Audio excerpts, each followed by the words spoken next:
Welcome to JJ Isaacson Field at Seymour Smith Park. Brendan Preisman here alongside Jack McGonigal, and we are delighted to bring you the nightcap of this Corn Belt League doubleheader as the 1-8 Red Raiders look to snap an 8-game skid as they take on the 6-5 Bombers. As I said, I am Brendan Preisman alongside Jack McGonigal, and this is our second game of the day. Jack, we already had a very nice pitcher's duel earlier between the Filth Ballers and the Rail Riders. The Rail Riders were able to escape that one 4-3, handing the Filth Ballers just their second loss of the season and their first since the 10th of June. Let's look at some of the other scores from this past week. It's been a busy week for the league. Red Raiders, as you can see there on the screen, dropped a game to the Crop Dusters as the Bombers were blanked by the Black Sox. So both of those teams had pretty poor performances earlier in this week, both of them looking to get a little bit better as we head into the All-Star break. Yeah, the Haymakers, look at that, 15-3 on the Royal Blue Dogs, really brought the bats out. And you notice at Council Bluffs, a lot more hitting than what you see at Seymour Smith. The park plays a little differently, more on the offensive side over across the pond. All right, as for the 24th and the 25th, the Filth Ballers won in a doubleheader. We mentioned that in our first game. The Bombers got back on track, beating the Royal Blue Dogs 9-5. It was James Grice, who was the offensive key in that game, went 2 for 4 with 3 RBIs, but the Bombers trying to get back on track. And then earlier today, the game that we just called, the Rail Riders shocked the Filth Ballers, winning 4-3. The pitching there was great. We got to interview the relief pitcher, Nick Mersek, for the Rail Riders. He did a great job. And now our final game of the day is Red Raiders Bombers. That is also here at Seymour Smith Park. Quick look at the updated standings after that Rail Riders shocker. Filth Ballers still holding on to first place by a bit, although the Black Sox are closing in. The Bombers tied for third with the Haymakers, trying to break that tie. Rail Riders move up to sixth by themselves, but still 2 games back of the Crop Dusters. Looking at the standings, anything in particular you noticed, Jack? Well, I mean, I really see, the Filth Ballers, they did lose, but still got a comfortable lead over the Black Sox. There's a lot of busyness up at the middle of the standings, a couple 6-5 teams. You got a 4-5. I mean, interesting as we make our way towards the All-Star break and down the stretch, Brendan. It certainly will be. And what should be interesting is this game today, as we mentioned, an 8-game skid for the Red Raiders. Their last win was June 6th. That's opening day. They are looking to change that here today, and they will be up to the plate first. This is Isaac Sherrill from Bismarck State College. He's got 1 hit in 13 at-bats on the year. He's also walked twice. And that first pitch from Zane Layden is a ball. And, Jack, I do want to talk about Zane Layden before we get too into this game because he's been incredible, perhaps one of the best pitchers in the league so far to start this year. As he gets a pop-up in the infield here, and nice catch made. So what is it, do you think, that's been so special about Layden, who's pitched 24 innings, given up just 23 hits, and struck out 25? Well, I mean, you look at right there. I mean, 1 pitch, 1 out. That's what you got to do. Let the hitters hit the ball and trust your defense to make plays, and that's exactly what we're seeing early from the Bombers so far. But look at that strikeout to walk ratio, 25-7. That's been really impressive, and he has the experience, 24 in a 3rd innings. That's really impressive as well, and it's just been super impressive. And liking what I'm seeing so far from Zane as he gets another pop-up here. Another infield pop-up. We talked a lot about weak contact in the earlier game with Corey Palmer, but Layden, another star at drawing that weak contact. Just 4 pitches for him, and we've already had 2 pop-ups in the infield to second base and shortstop. And now TJ Swaney, who's only got 1 hit and 12 at-bats this year, is up. The Red Raiders offense has struggled to come around as of late, and dealing with a pitcher like Layden is not ideal for them if they want to get back on track. Layden, another thing about him, you mentioned the strikeout to walk ratio, but just the base running in general, there's not a lot. He only averages about 1 base runner per inning pitched. So he normally has pretty clean frames, and he'll have another one right here after Swaney grounds out to second. So it is just 6 pitches in the inning for Zane Layden, and he gets 2 pop-ups and a ground out. 0-0 as we go to the bottom of the first.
Welcome back to the broadcast as we head to the bottom of the first. On the bump today for the Red Raiders is Eli Feakin.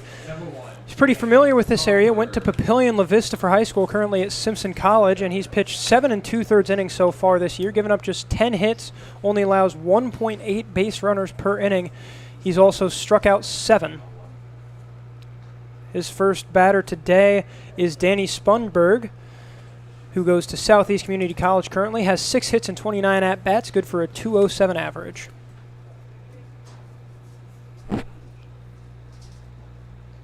And it's now a 2-0 count. And Jack, given that the Red Raiders have been struggling offensively as of late, how much more pressure do you think that puts on the pitchers like Feakin? Yeah, it makes him feel like he has to, doesn't have very much wiggle room, and you can't give up 2-3 runs or else he's in a hole. And that's just where the offense needs that spark, and I think it's coming soon. These guys are here for a reason. The Red Raiders, everybody on that Red Raiders team is good enough to play college baseball. They can hit the baseball. They just need to find that groove and work a little better as a team, and that's what the things I've noticed so far. And you mentioned the pressure on Feakin, perhaps a little too much pressure as he gives up a 4-pitch walk to Danny Spunberg. That is Spunberg's 3rd walk on the year. And now we will see James Grease, the outfielder from Doane. He's got 6 hits on the year, 5 RBIs. Grease, the left fielder. And we've got a first pitch steal. The throw from the catcher Schramm is wide, and Spunberg will slide in safely to second. So an early steal by the Bombers, and we saw that in the earlier game too. The Filth Ballers came into the game believing they were the better team. They were a lot more confident, and it showed on the base pass. You wonder if something similar there happening with the Bombers. Here's the 0-1.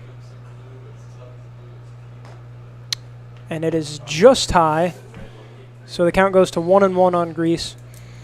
Well, if you're the Bombers, I don't think there's any problem with stealing there on really quickly into the game, get that guy on second and be aggressive and go out and get him early. And that's exactly, I think, the mindset that the Bombers have right now. And clearly they trust Spunberg on the base pass. He goes again. And this time Schramm's not even going to try and get him. So 2 stolen bases.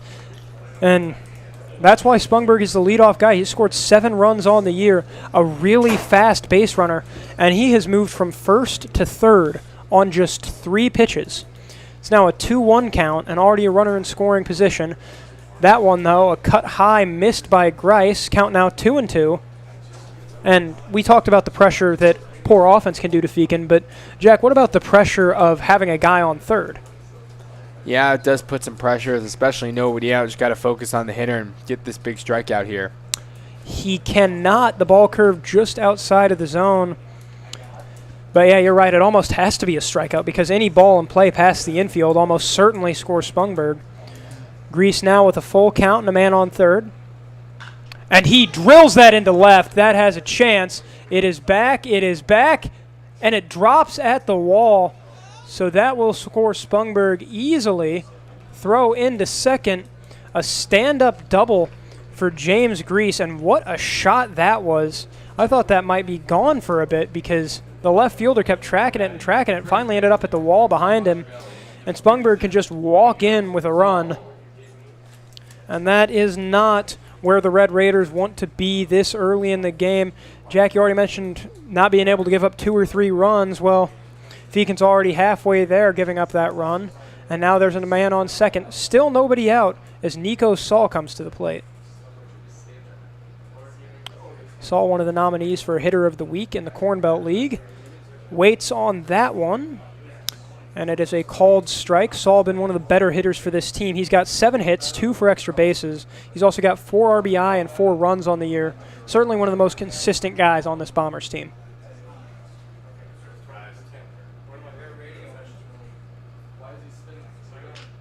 And that one grounded to first by Saul. No chance to get there, but that does advance Grease to third. So that'll make it 1 out with a man on third. And now it is number 77, Caleb Lemon, coming to the plate. He's got 7 hits, a .304 batting average. And Jack, I know that he's one of the better hitters on this team, but if you've got a guy on third already up a run, do you think about just hitting a sacrifice here? It's definitely an option. He's got the power. He's got a bit of an open stance here. He's looking to drive something or pull something out to left field, and could definitely see that as an option because of the way Aberg approached that ball there in left field. Maybe not so confident in your left fielder, but yeah, I could definitely see that happening with Lemon being sort of a power hitter. Certainly no bunts coming from Caleb Lemon anytime soon. You're right, definitely a power hitter. As I said, 2 of his 7 hits have gone for extra bases this year. 1-1 count to Lemon. Here is the delivery from Feakin. And it cuts outside the zone a little too late. He was hoping to get Lemon to bite. Lemon did not. It is now 2-1. You definitely don't want to get too far behind in the count here if you're Feakin, because then not only do you have to worry about the guy on third, you have to worry about walking this guy as well. And that one foul tipped back by Lemon. So the count now at 2-2.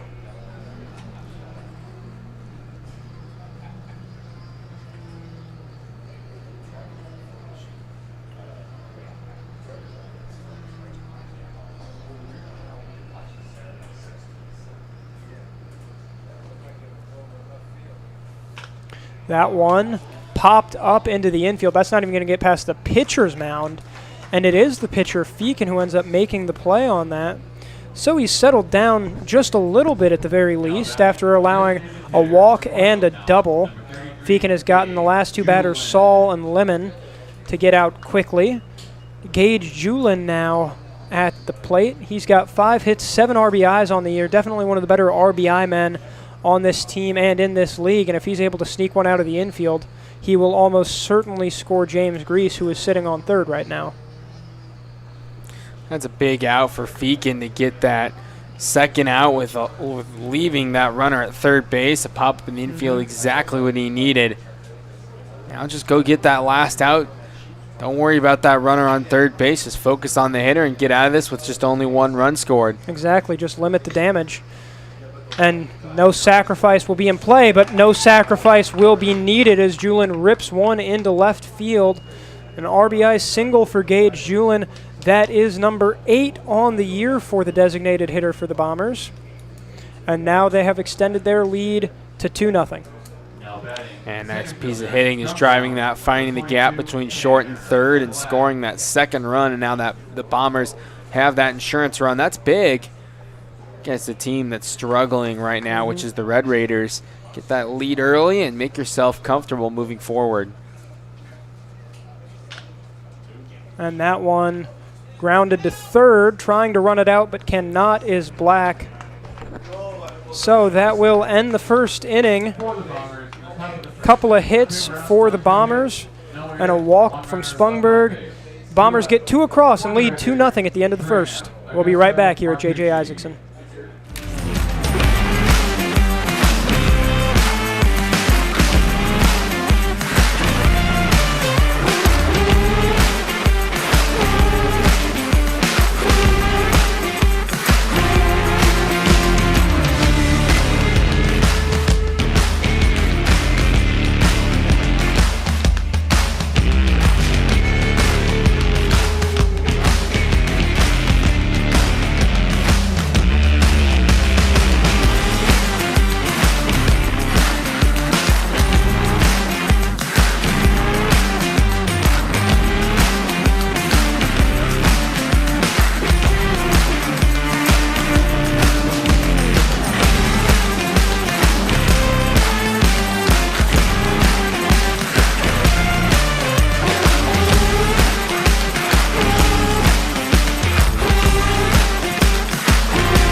Welcome back to JJ Isaacson Field at Seymour Smith Park. It is the Red Raiders and the Bombers. Bombers lead 2-0 right now as the Red Raiders catcher, number 33, Caleb Schramm, comes to the plate. He's got 3 RBI on the year, but is just 1 hit in his 17 at-bats, and he's looking to get something going for this offense, especially already down 2 early in this game. That pitch cutting in nicely by Zane Layden, and he gets a strike. Layden has had some incredible performances so far this year. Against the Rail Riders, he lasted 7 innings, gave up just 4 hits, and struck out 9. And right here, he's already up 0-2 on Caleb Schramm, who has struck out 7 times already on the year. So certainly, he's been dominant at times. He did have one bad outing recently against, it was the Black Sox. He was the pitcher in that 0-10 blowout loss, but other than that fluky game, I'd argue, he's been pretty untouchable for the Bombers. Yeah, Zane Layden's done a nice job of getting ahead on these Red Raider hitters and putting himself in the front seat here, and that's exactly what he's doing to lead off the top half of the second. In this case, though, he has knotted the count even at 2-2 for Caleb Schramm. Schramm has walked 4 times on the year. He's got an on-base percentage of .238. Looking to keep himself alive here, and he will. Layden looking for the curveball, but it didn't curve as much as he would have liked, I don't think. And now the count is full. Yeah, Schramm's doing a nice job protecting the plate, being smart hitter here. And he fouls it off to keep this at-bat alive. This at-bat has already lasted as many pitches as the entire first inning did for Zane Layden. Lasted 6 pitches in the first. This at-bat has gone 6 pitches already. And that might be the way to go for the Red Raiders, is to just tire Layden's arm out till he has to leave the game. That is a dropped strike 3. Schramm tries jogging to first, but he will not get there. So the first strikeout of the game for Zane Layden, that is number 26 for him. And now he will deal with Aiden Augusta, who's got 2 hits, 3 RBIs on the year. Batting average of exactly 100. We will see what Augusta can do against the flamethrower Layden. First pitch in there for a strike, and Layden's been going inside a lot. Do you think it's to get the hitters baited early, or do you think it might be to clear him off the plate a bit? I think that's it, because he noticed Augusta, he's crowding the plate here. I mean, he's pretty close to that home plate on the right-handed batter's box, and he's also living low. It's live low, live long approach from Layden, and that's exactly what you need to do, because you're most likely to get that ground ball contact or kind of pop-up contact, but living low. Yep, lives low there, and that, just like you said, Jack, the ground ball, that is straight to the shortstop, and a nice play there from Lemon to retire batter number 5 for the Red Raiders. Just a 3-pitch at-bat for Layden. And now the designated hitter. This is Alex Martucci, who has had just 8 at-bats on the year. Doesn't have a hit, but he has gotten on base a lot through walks and hit by pitches. Scored a run already on the year. So it'll be interesting to see what he can do against Layden, who does not walk a lot of players. That one, though, almost good enough for a walk. You could see it almost hit Martucci in the helmet, and we've seen a lot of pitches like that today, haven't we, Jack? Like, these pitchers have really good control, but when they lose it badly. Yeah, good there.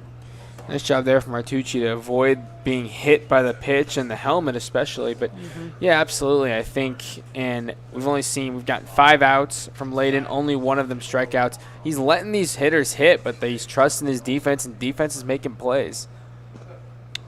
That one, check swing from Martucci, but no matter. It's a strike either way. Count now 1-2 against him. Layden looking to get out of this second inning with no damage done. And he will. There's a nice grounder to short. It's bobbled. And Martucci will get there safely. So that'll be scored as an E6. That was Caleb Lemon, who just made the play on Aiden Augusta to get him out. And now we have our first base runner of the evening for the Red Raiders in Alex Martucci. So now in 9 at-bats, he has reached base 5 times. None of them have been on a hit. This is Tanner Versalino. This is his 10th at-bat of the year. He's got 2 hits in his previous 8. Count 0-1, or 1-0, excuse me, against him.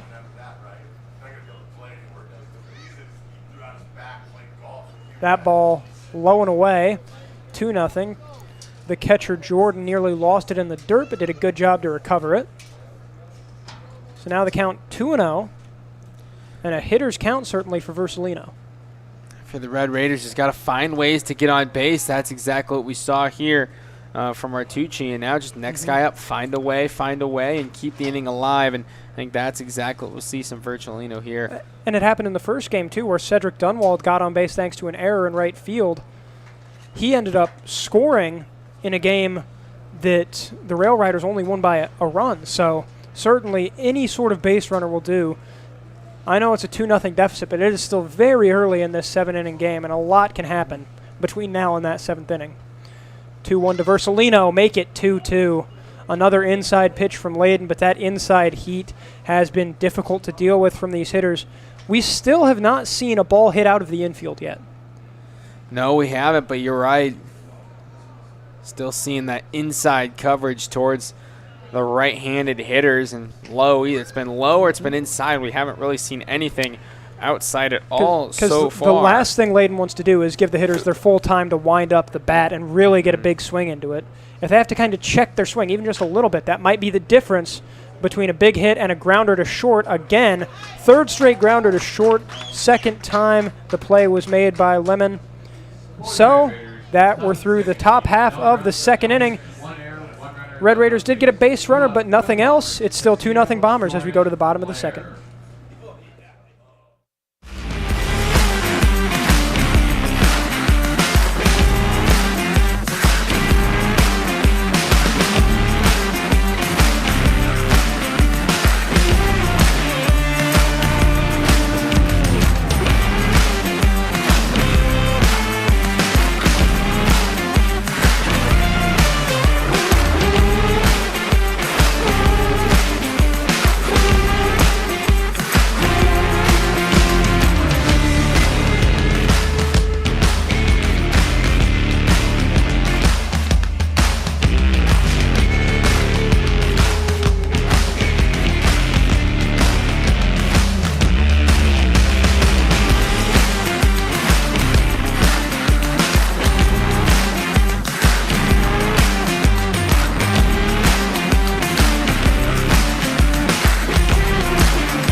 Welcome back to JJ Isaacson Field here for the bottom of the 2nd. Brendan Preisman alongside Jack McGonigal. A 2-0 lead for the Bombers over the Red Raiders. This is Brennan Cassio from Bellevue University at the plate right now. He's got 4 hits on the year, looking to make it 5.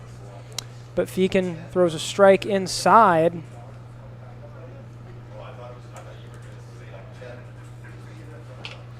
That one, another strike, popped up to shallow center.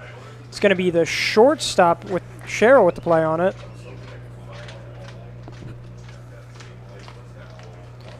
So that is the first out of the inning.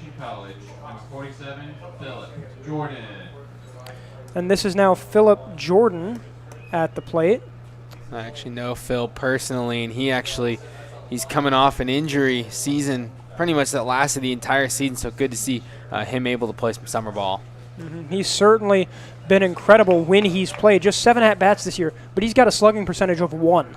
Yeah, he's been granted another year of eligibility too. So yeah, he said he's been, in the cages through his injury, and he's been working, and he's back here, and he's hitting really well here at the Corn Belt League. Absolutely, certainly a power hitter. Of his 3 hits, 2 have gone for extra bases, and you wonder if Feakin knows that because he's been going well away from Jordan's bat so far. That one inside, and oh wow, what a play by the 3rd baseman.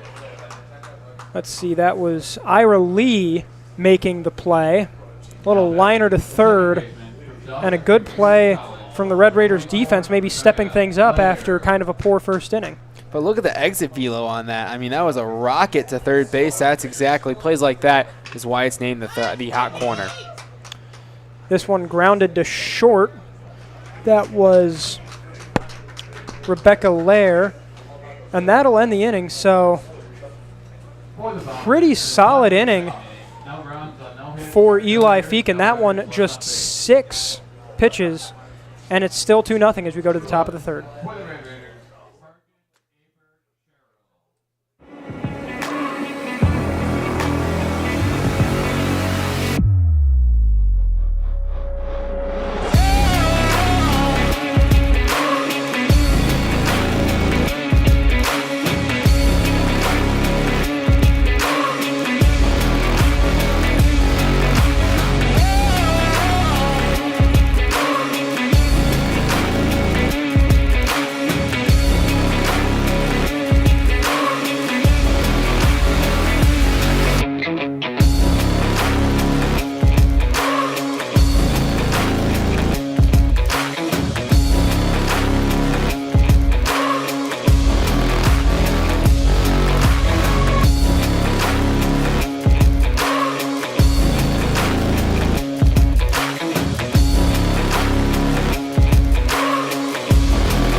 Welcome back to the nightcap of this Corn Belt League doubleheader between the Red Raiders and the Bombers.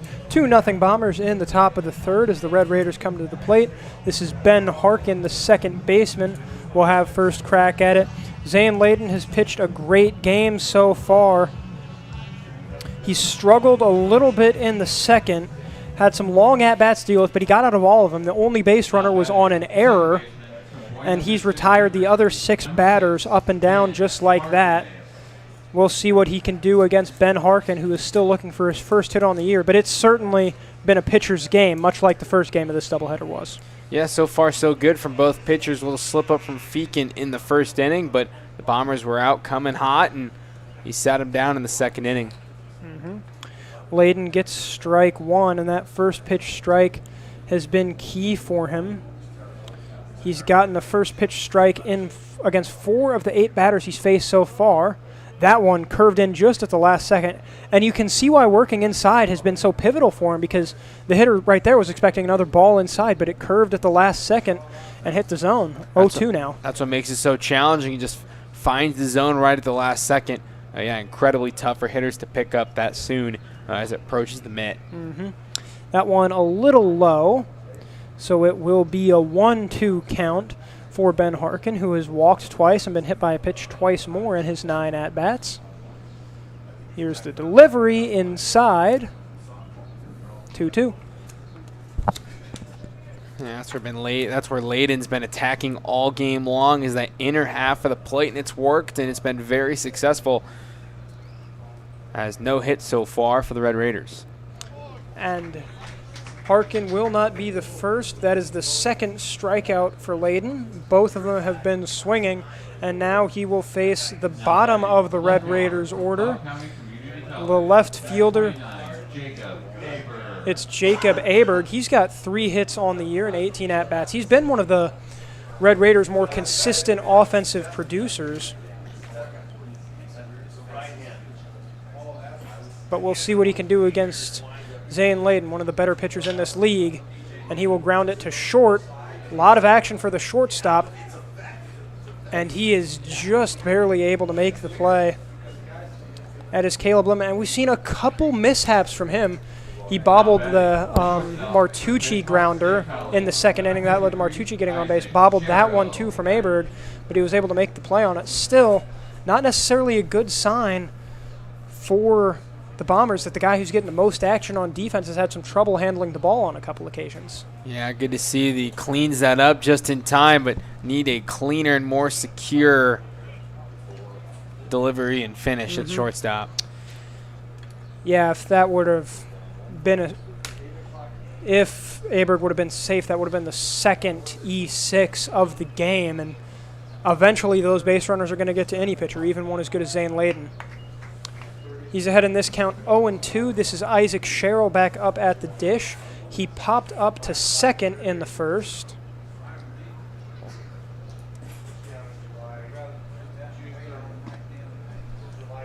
Still looking for his second hit on the year. Lets that one go by for ball one. Hitting .077 right now is Sherrill. Here's the delivery, and it's too far outside. And we see that a lot with a lot of these pitchers in the Corn Belt League. They get ahead 0-2 or 1-2, and they try and get the batter to chase, but sometimes they go a little too far outside. Next at this level, some players aren't that disciplined to avoid those kind of plays, but here's the first hit. Some nice plate discipline there from Sherrill, and the first hit given up by Layden on the day. That one was laced nicely into right center by Sherrill for his second hit on the year. And now Ira Lee coming back up. He popped up to short in his last at-bat. He's got 3 hits on the year and a run. One of those hits went for extra bases. We'll see what Lee can do here. And he will ground it to third and into left field. Back-to-back hits. And all of a sudden, Zane Layden appears to have lost just a little bit of control over this game. It's now first and second for the Red Raiders with 2 out. And here comes TJ Swaney, who also has an extra base hit already on the year. For the Red Raiders, this is the exact part of the lineup you want in this sort of situation. Base hit would be here. Huge would be here. Base hit here would be huge. It would be indeed. That foul ball a little huge as it goes over the fence. Swaney grounded out to second, the last time he was up. Does not have an RBI on the year. This would be a great time to get one. But that ball well inside from Layden. Trying to, at the very least, limit the damage here. His team does have a 2-run lead, but he'd like to make sure that they can keep that lead by the end of this inning. Here's the delivery, and it's outside. So now a 2-1 count in favor of TJ Swaney.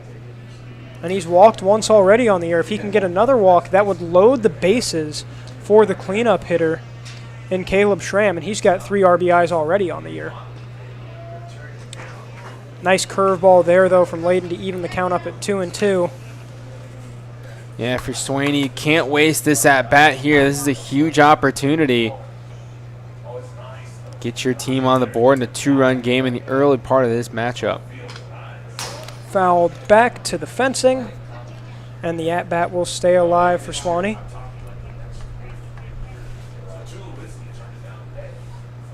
Still a 2-2 count as he leans back into the box. Men on first and second, 2 down in the inning. And he pops it way up, way out. And it hits the pavement and bounces way high up. That was one of the most interesting foul balls I've seen all day, and we nearly had one hit the broadcast booth in the first game. Yeah, right against the window. Still 2-2 as the at-bat continues for Swaney. The delivery is in time, and that one fouled off as well. That one basically off park premises.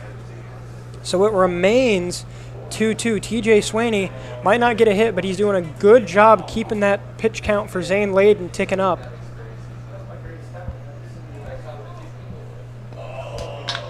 That one drilled into center.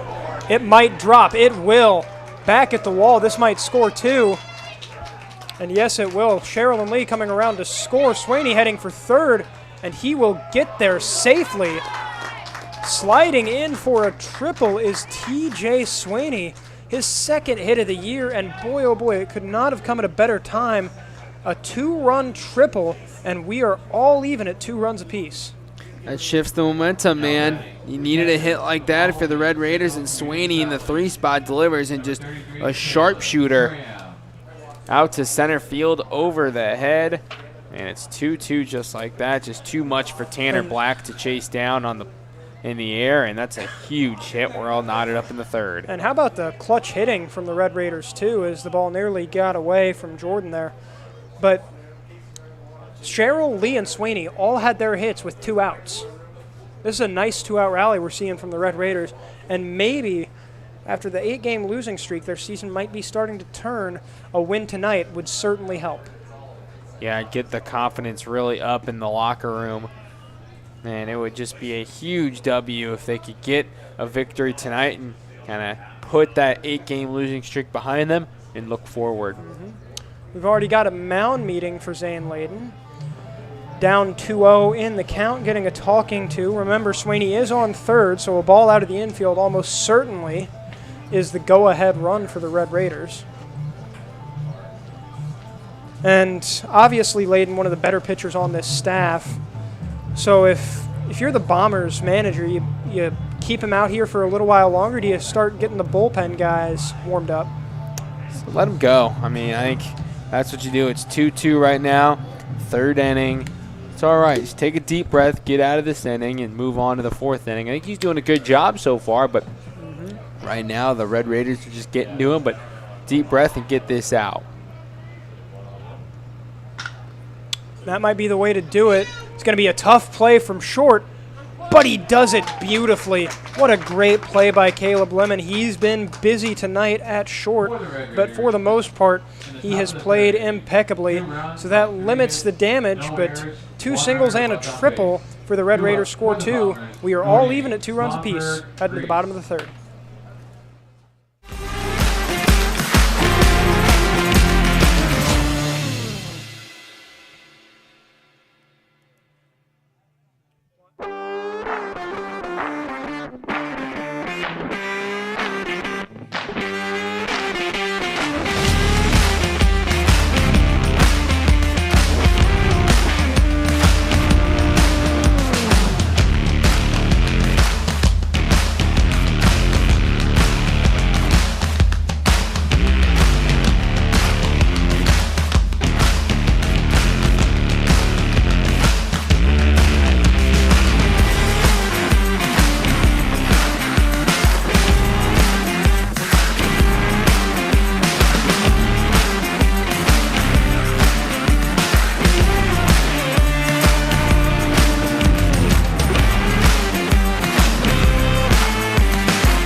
Welcome back to JJ Isaacson Field at Seymour Smith Park. The Red Raiders just had one of their best offensive innings, not only the past couple of weeks, but maybe of the entire season, scoring 2 runs off of singles from Isaac Sherrill and Ira Lee and a triple from TJ Sweeney.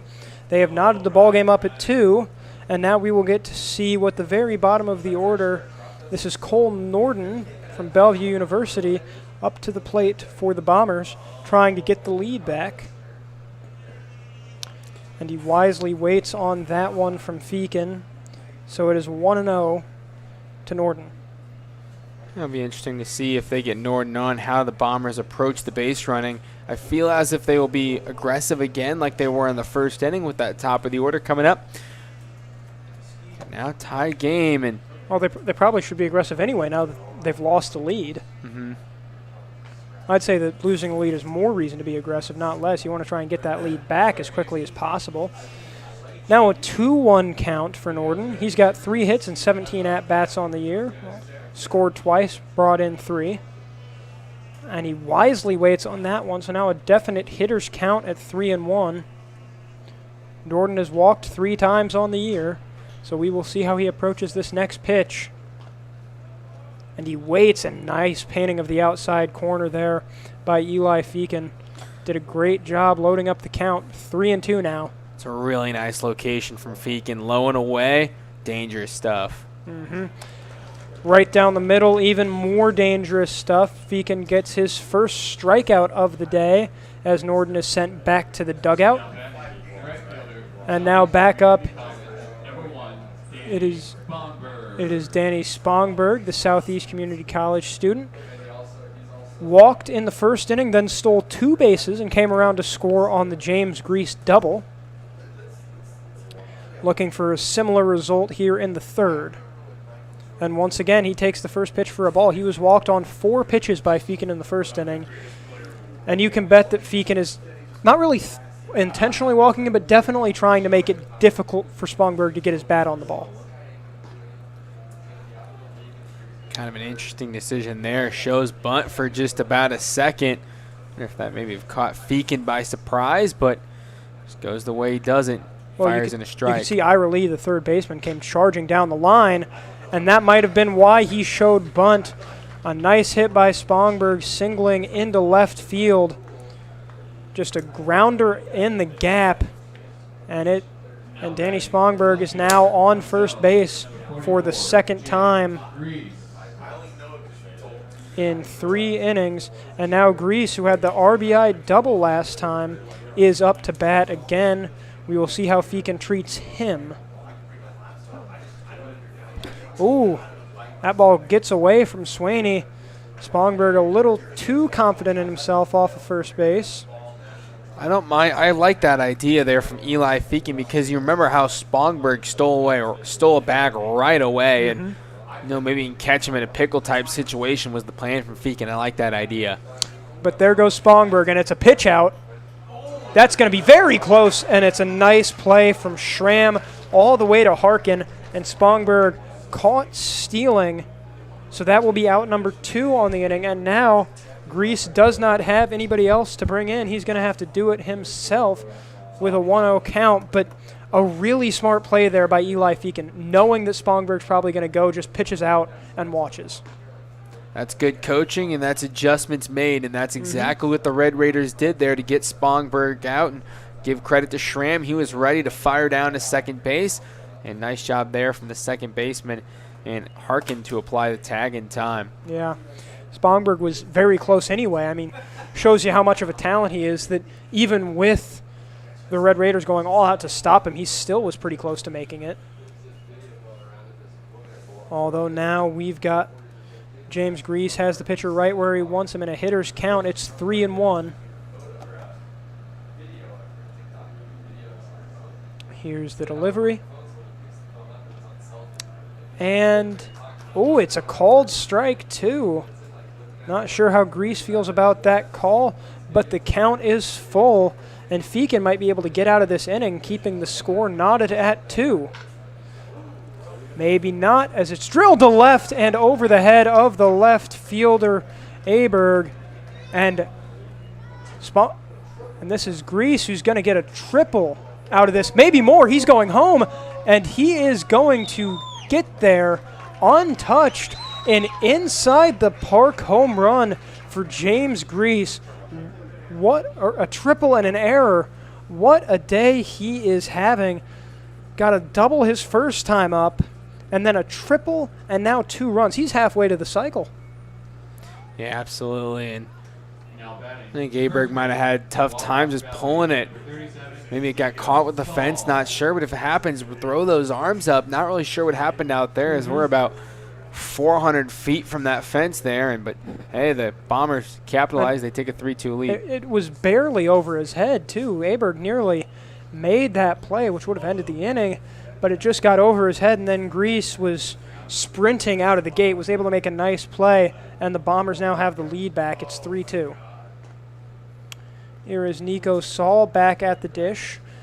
Grounded out to first, his first time up, but now has a 2-0 count on Feakin. And you can imagine, after having such a great second inning and a great start to the third, that probably has to really hurt Feakin's confidence to give up a home run that's not even really a home run, but losing the lead right back has to hurt. And that's one of those things. You just have to flush it. You have to forget it and move on. You're in the third inning. It's a 1-run game. Plenty of ball game left to dial back in and get these outs and just flush that memory. It's gone. Move on. Trying to flush Nico Saul as well. Count is now full at 3-2 with 2 outs. A lot of full counts so far from Feakin. The hitters for the Bombers have been very patient, but Saul not too patient there. Cuts on that and misses. That is strike 3, and that will end the inning. The Bombers get one back, but that is all. It is 3-2 Bombers over Red Raiders as we head to the top of the 4th.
Welcome back to JJ Isaacson Field here at Seymour Smith Park for the top of the 4th inning. Brendan Preisman alongside Jack McGonigal here. It's a 3-2 lead for the Bombers over the Red Raiders, and the main difference has been that man running to the outfield wall right now. That is James Grease. He sent a couple of fielders running to the outfield wall. Had a double to left in the first inning that scored Danny Spongberg, and then in the third hit a deep shot to left center and came around to score. He's 2 for 2 with a double, a triple, an RBI, and 2 runs. An excellent offensive game from him. Red Raiders trying to match that now in the top of the 4th. Here is Aiden Augusta to the dish. Grounded out to short his last time up. Caleb Lemon has been a busy man today.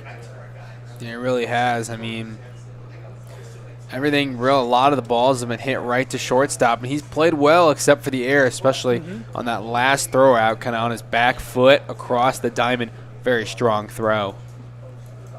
Yeah, of the 9 outs that the Red Raiders have had so far, 5 of them are either putouts from Lemon, or he's gotten the ball and thrown it to first.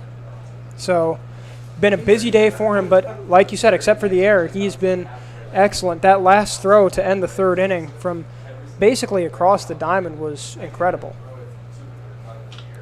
This one fouled off. That might be playable for the first baseman. It is, and what a nice catch by Nico Saul. Hasn't been able to get much going offensively, but a nice defensive play. And that'll be the first out. You got to give credit to Nico Saul there. He's approaching that fence, but he never takes his eye off the baseball. And it's really, I mean, got to be fearless going to that situation. A lot of guys will back up and kind of avoid maybe contact with the fence, but he didn't, and he went in there and made the catch and got the first out. Bombers hoping that Alex Martucci is the second out.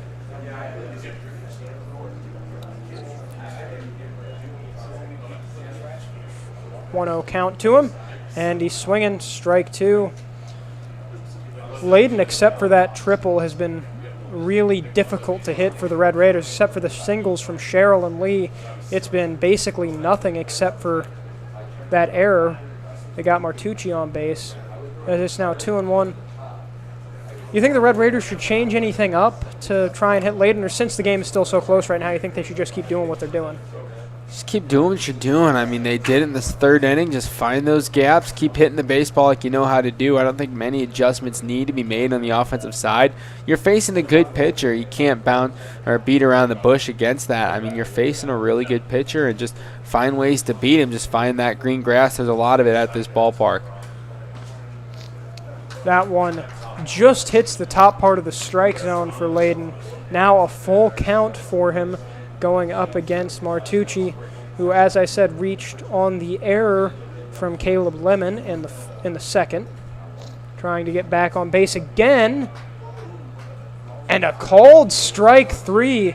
Martucci thought he might have earned a walk there, but instead he earns a backwards K, number 3 for Zane Layden. Martucci clearly not happy with the call, but that just shows you the command that Layden has right now. Yeah, I got a wider zone than Martucci would have liked, and Layden gets the call, and there's 2 down here in the 4th. Comes right back with the ball right down the middle to Versalino. Versalino grounded out to short to end the second inning. Got 2 hits in 10 at-bats on the year. This one low and away for ball 1. And it's certainly been difficult once you get past the 3 and 4 hitters for the Red Raiders for them to have anything going against Layden. That might be a way to get things started. Popped up to right and caught easily by Spongberg. So that will end the top of the 4th inning. No score for the Red Raiders. They remain down a run, 3-2 to the Bombers.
Welcome back to the nightcap of our Corn Belt League doubleheader. The Bombers hold a 3-2 lead over the Red Raiders right now in what's been a pretty exciting game with a lot of big defensive plays. Caleb Lemon, the guy at the dish right now, has made a lot of them, trying to get something done offensively. And he hits that one over the broadcast booth, foul, and goes down 0-1. He actually popped up to the pitcher, Feakin, in the first inning, looking to have something a little bit better than that in this second inning. And he gets the count to 1-1. But, boy, his defense, we've been talking about it a lot, but it deserves more mentioning because he has been very impressive. Lets that one go by for strike 2. And Eli Feakin, since the first inning, except for James Grease, has really figured out this Bombers offense, I'd say. Yeah, no, he really has. He's dialed in since that first inning, the one slip up back in the 3rd, but could have a bit throw out here. Oh, that was very close. An excellent play by Tanner Versalino, but Caleb Lemon, who nearly ran all the way to the foul pole in right field, he was trying to run that out, is going to just make it.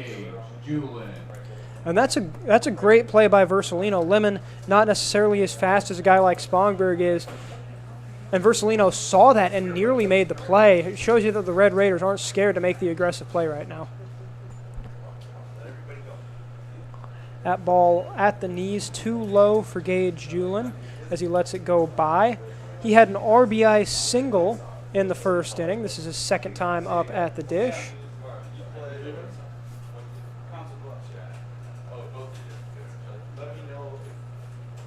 And that one a strike, but he will foul it well off. and the count goes to 1-1. And obviously, Lemon not as big of a threat to steal as Spongberg was, but do you still think that Feeken should maybe keep an eye on him out of the back of his head? Or? I think so. He's not getting a very big lead now. And 1-1 count. See what you can do with this guy here. I mean, I don't think I'd worry about Lemon too much because he did almost get out on a single into the outfield. So you could easily say that he's no threat to steal a base, or at least not as much of a threat as Spongberg or Grease would be. No, definitely, yeah. It doesn't have the speed like those guys do, but you never know. The Bombers might be aggressive and try and have a runner in scoring position with nobody out here and try and get that insurance run and increase this lead. But 2-strike count, I say Feeken just focus on the hitter now. And you really want to focus on these guys because you're going through the heart of that Bombers order right now. You're going at the 5 spot right now, the cleanup guys at first base. I think it's just focus on the hitter right now and get these outs batter by batter. Get the guy in front of you out. Don't worry about the guys behind you. 1-2. Inside, and a late strike call from the ump. Julin not too happy with that, but that is strikeout number 3 for Eli Feeken, who has been dealing to players not named James Grease and Danny Spongberg. And now it is Tanner Black, the center fielder, coming up, grounded out to second to end the first. Oh! Too big of a lead there for Lemon after the first pitch, and a heads-up play by Schramm. He caught Spongberg stealing in the third, and you can see there, very aware of all the base runners. Here's the 1-0 to Black. And he fouls it off. You can see that Lemon has definitely taken a bigger lead. He wants to try and make it to third, perhaps on a ball out of the infield, but it's going to be tougher for him to do it. As we've already mentioned, he's not quite as speedy as some of the guys higher in the order.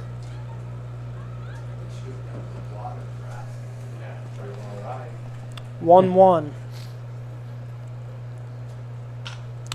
That one hit high to shallow center. That's going to be close, but a nice play by the center fielder, Agasta, running up and attacking the ball really well.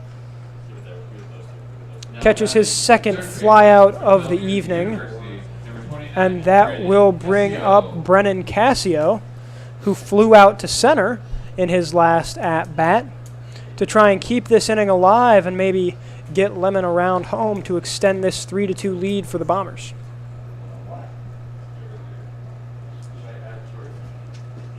Oh, a nice pitch there. Strike one. And the defense for both teams, Jack, has really been, except for the one error from Caleb Lemon, it's been very good all night. It's been good defensively so far. The hits the Bombers had in the first inning were just good pieces of hitting. But besides, yeah, that inside the park home run, it's been pretty solid. And again, just a good piece of hitting there from the Bombers. Oh, a man fell on first base. But a great throw by the center fielder, Agasta, to prevent a run scoring. So Cassio looked like he might have been trying to turn two, but he tripped and fell over first base, it looked like. That was a great hit into the gap, but unable to make too much out of it. Either way, though, Lemon is now at third. And for the pitcher, Phillip Jordan, who's got 2 RBIs on the year, runners on the corners with 2 out, a chance to extend this lead and maybe push Eli Feeken out of this game. This be a big hit for Jordan here if he can get it. He smoked one to third his first at bat.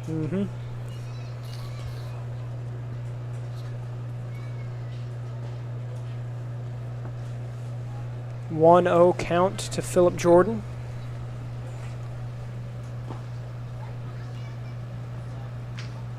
And swinging at that one, fouled off somebody or something, it looked like. But it'll be a 1-1 count. So 2 hits in this inning. And as much as we've been talking about how good Eli Feeken has been, the Bombers have had multiple base runners now in every inning. And those base runners and those pitches, they're eventually going to add up.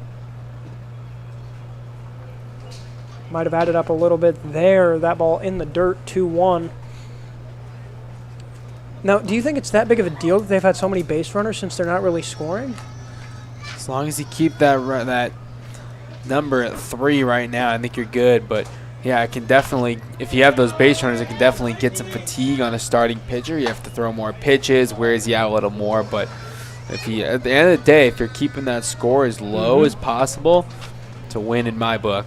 Like, you could load the bases every time, but if nobody comes across to score, who really cares? A lot of missed opportunities, yeah, for the Bombers if that were to happen. But, again, you'd have to go through pitching most likely because, I mean, that's a lot of pitches thrown. And an easy steal from Brennan Cassio. Schramm didn't even try an attempt to throw. So no double play opportunity here, although it wouldn't really matter because there's 2 outs already. But now second and third, and a smart steal by Cassio because that would mean a Jordan hit into the outfield scores 2. Instead, he will foul it basically right off the third base line, and the count remains 3-2. Yeah, it's a nice steal there from Cassio, yeah, to get to second base. Scores 2 base hit instead of maybe a 4-2, be a 5-2 if Jordan can get on with the base hit here. Big movement up 90 feet. Yeah, not necessarily aggressive, but very smart base running so far from the Bombers.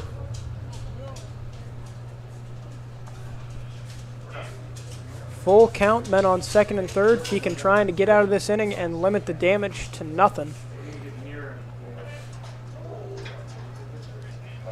And the batter takes time out. Jordan wants to think about this just a little bit more.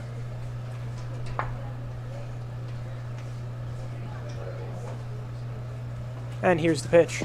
And strike 3 swinging. A great way to get that 4th strikeout from Eli Feakin, and he gets out of the inning with the damage to nothing. 2 singles for the Bombers, but it doesn't matter as we head to the top of the 5th. It's still 3-2 Bombers.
Welcome back to JJ Isaacson Field here at Seymour Smith Park for the top of the 5th inning. The Bombers lead the Red Raiders 3-2, but it's been a close, exciting game.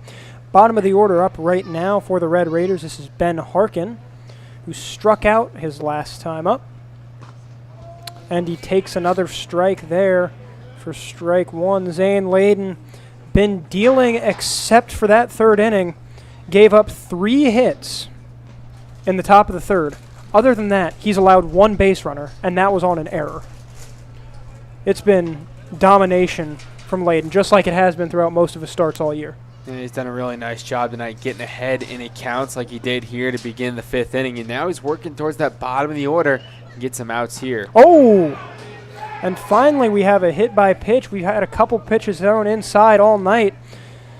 Harkin looks okay, but he will gladly take first base after a ball like that. And you just got to hope he's okay after that. It didn't look fun, I'll say that much. Yeah, I mean, that's why you wear helmets, is to get that, avoid any damage to the brain like that. And just bounced off him, and glad to see he's okay. Ran right down to first base. In the first real time, Layden's lost control as we see the lights come on here at JJ Isaacson Field. Gets it back, though, with a strike to Aberg, who grounded out to short.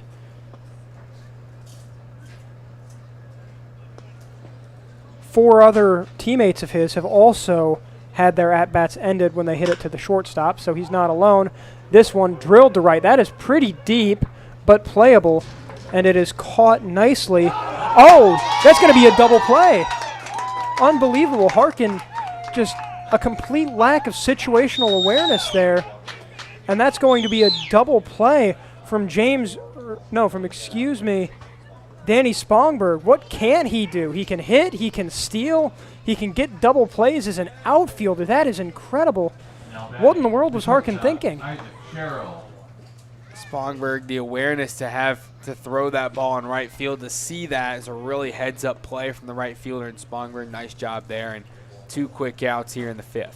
And that's really the importance of not being casual on the base pass. We saw it, ironically, a little bit with Spongberg. He wasn't prepared for the possibility of a pitch out, and that's what got him caught stealing in the 3rd inning.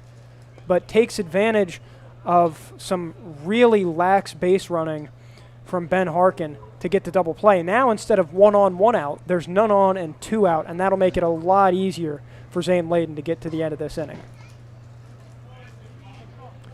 This is Sherrill, who did have the single and the run in the 3rd, and he's up in the count 3-0. He's almost certain to see the bases somehow this at-bat, unless Layden's able to battle back. And Layden is not. A 4-pitch walk, so Sherrill reaches base for the 2nd time this evening. And now we will get to see Ira Lee, who's 1 of 2 on the day with a single. He also scored in that 3rd inning, and Sherrill and Swaney are really the only batters at all that Layden's had any trouble with. It's just interesting how important a batting order can be for these teams, and when that order comes up. I mean, we saw it in the 3rd. They came up near the end of the inning and ended up doing a lot of damage, and now they're coming up near the end of the inning again and trying to do some damage again. Yeah, so we spark a 2-out rally, but that's, a 1-run game, that's a huge mental mistake for the Red Raiders. Right now you have 1st and 2nd and 1 out. It's a world of a different situation than runner on 1st and 2 men gone. That one, though, will be hit. See, that might score him right there if he's on base. And the throw to first ended up hitting Ira Lee, but that is his 2nd single. Hit the first one into left, hit the 2nd one into right, and now TJ Swaney, who had, remember, a triple the last time he was up in the 3rd inning, now has men on 1st and 2nd, and this could be another 2-out rally for the top of the Red Raiders order. Nice pitch there from Layden, though. This is exactly who you want at the plate if you're the Red Raiders. It could be tied or bases loaded with just 1 out. If it wasn't for that double play, there'd be 1 out. And if that double play doesn't happen, we're probably already tied. So it just goes to show you how important those little seeming things in baseball are. I mean, if Spongberg just takes the hit and is like, oh, well, they got a hit, and just casually throws it back, it's at best for the Bombers bases loaded right now. So less than 2 outs. Really lucky that Spongberg had the awareness that he did and the talent to make that type of throw. And if this game stays close, we could look back on that as a turning point. Well, Layden, you got to be really careful how you approach this at bat, like a crank here, but Tanner Black. It's going to be close. It's going to drop. Throwing home, but that will be well wide of the plate. So the Red Raiders, who haven't won since June 6th, are giving the Bombers a bit of a fight. We're tied up at 3, and we've seen some great pieces of hitting from the top of their order. Ira Lee advanced to 3rd on that. Just A single into center from TJ Swaney. He's halfway to the cycle now, too. And that top of the order just does something to Layden for some reason that he has not been able to figure out yet. You think it's just that the Red Raiders have front-loaded their order with talent, or you think that these guys are just better and getting ready at hitting his pitches? I mean, I think they're at the top of the order for a reason. These are the guys that can hit the baseball just as good as anybody on this team, even this league. I think that's why they've earned their spot to be at the top of the order. Here's a steal, and that ball gets away, so another run will score, and the speed of Swaney on display there. He advances to third, so a stolen base and then an error. Ira Lee will score.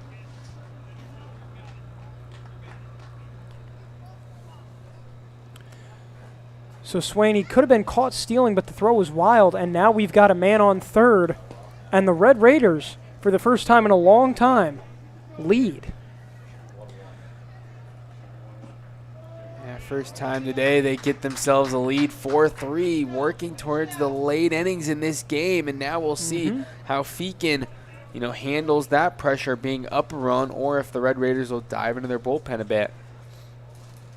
Yeah, it's going to be interesting. And that is strike three looking for Zane Layden. So not a fantastic inning from him. That top of the order did some damage once again, but he does get the strikeout looking of Caleb Schramm, who is now 0 of 3. But the important thing is that both Sherrill and Lee come around to score again as we head to the bottom of the fifth. It's 4-3 Red Raiders.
Welcome back to JJ Isaacson Field. The Red Raiders certainly playing with some fire, leading 4-3 right now after another excellent inning from Isaac Sherrill, Ira Lee, and TJ Swaney. Sherrill and Lee both now have 2 runs on the day. And now there's a new pitcher on the mound for the Red Raiders. It is Jackson Meyer, who's got 10 innings pitched heading into today. And he opens it up with a strike to Rebecca Lair.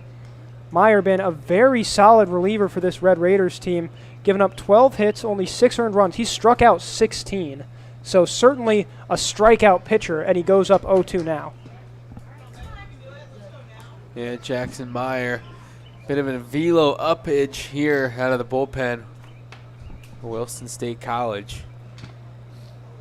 That one fouled into the catcher, and Schramm took his time to get up there after that. Looks okay, and Bump actually talking to Meyer for a bit, talking to the catcher, making sure everybody's okay. but everybody looks fine. Claps for the catcher as Caleb Schramm, who struck out looking to end the top of the 5th, but he looks good to go. They're going to call that a foul ball, I believe. So still 0-2 to Rebecca Lair, who grounded out to short. And here's Meyer. And that's a strike 3, but it's dropped by Schramm. Lair trying to get there, but will not. So I'd say a pretty good start to his relief appearance for Jackson Meyer. Got his 17th strikeout of the year.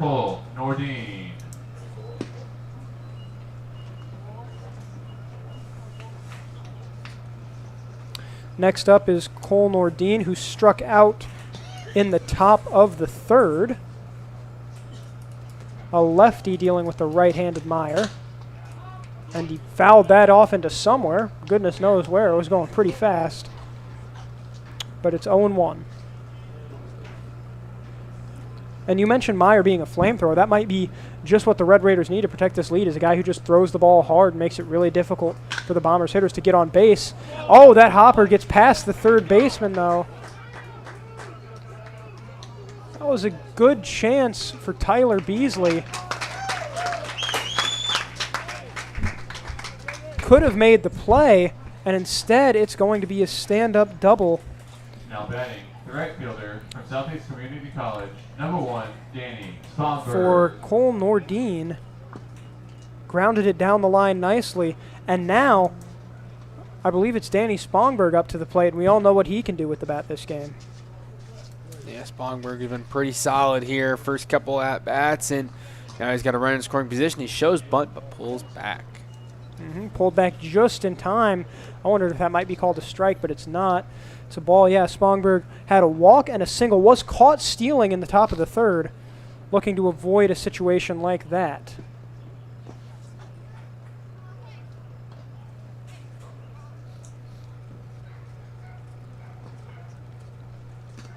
That ball gets away from the catcher, and Nordine is going to get to 3rd without any trouble whatsoever.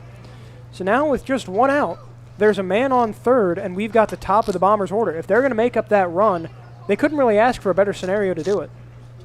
Yeah, you got a guy 90 feet away tying a run as we're approaching crunch time in this game. If Spongberg can get on here, tie this thing up, and then use the speed he has to get around the base pass and set yourself up for more.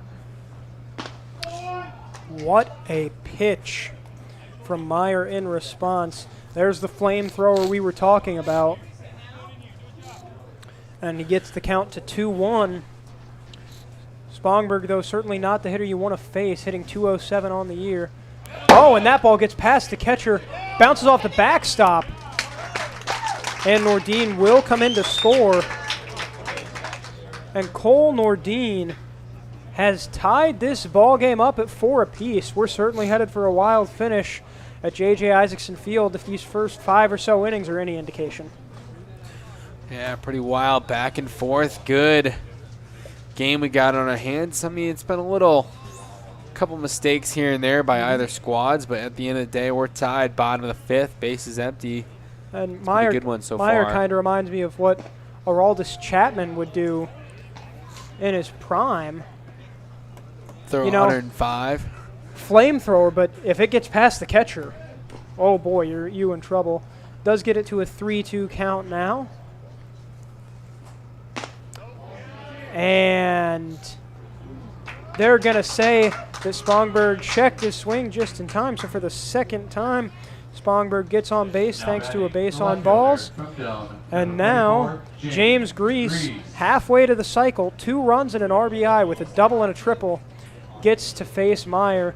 And this is the guy you don't necessarily want your closer facing after he's already given up a run. He's got base runner on first in the back of his head. This is going to be really difficult for Meyer to get out of without allowing even more damage. Yeah, maybe you dream of a ground ball middle infield right now if you're Meyer and the Red Raiders. That is not a ground ball. That's far from it. And that is over the head of the right fielder. This will probably score Spongberg, maybe even Grease. Nope, he's going to hold there. He will take RBI number 2. Spongberg coming around to score. And how about James Grease? I know there's still plenty of ball game to go, but we might already have our player of the game. Yeah, he's looked really impressive every time he's gotten up. He has just cracked it out to the outfield for extra bases, including one trip around the sun and around the base paths. It's 4-5. The Bombers in front now, ahead by 1.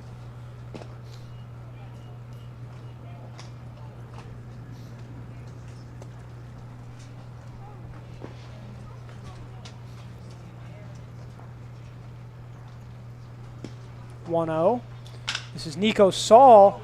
Chopper to second. He's out, but that will score Grease.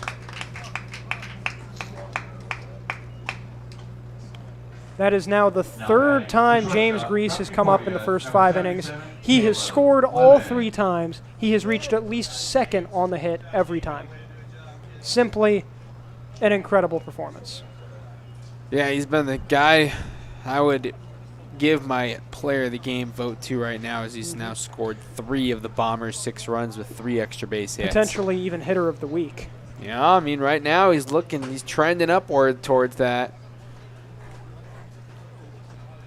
I mean, this performance is just... See what the Corn Belt Committee has to say about that.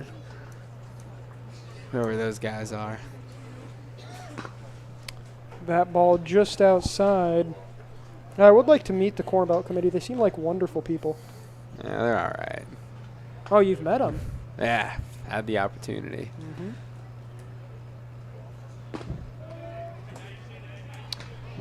Count now 1-2.